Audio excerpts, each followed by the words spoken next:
Welcome to the Slop Farm. Enjoy the video. You begin by checking essentials. Make sure the TV and laptop are on the same Wi-Fi network. This allows discovery and reduces lag. Next, choose how you will connect: HDMI for reliability or wireless cast for convenience. Have the HDMI cable or dongle ready. Once done, open YouTube on your laptop and sign in.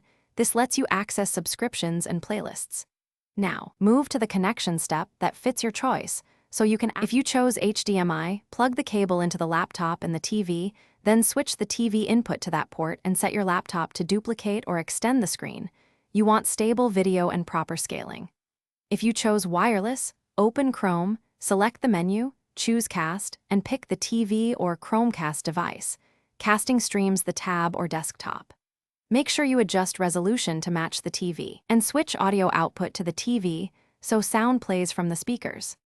Start playback on YouTube and control it from your laptop or a paired phone. This gives you pause, seek, and volume control.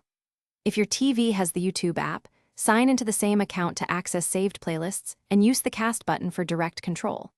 Finally, if things go wrong, restart the laptop, TV, and router, check firewall settings, or switch HDMI cables and Wi-Fi bands. One quick restart often clears discovery or buffering issues. Thanks for watching. Consider subscribing if we helped you today.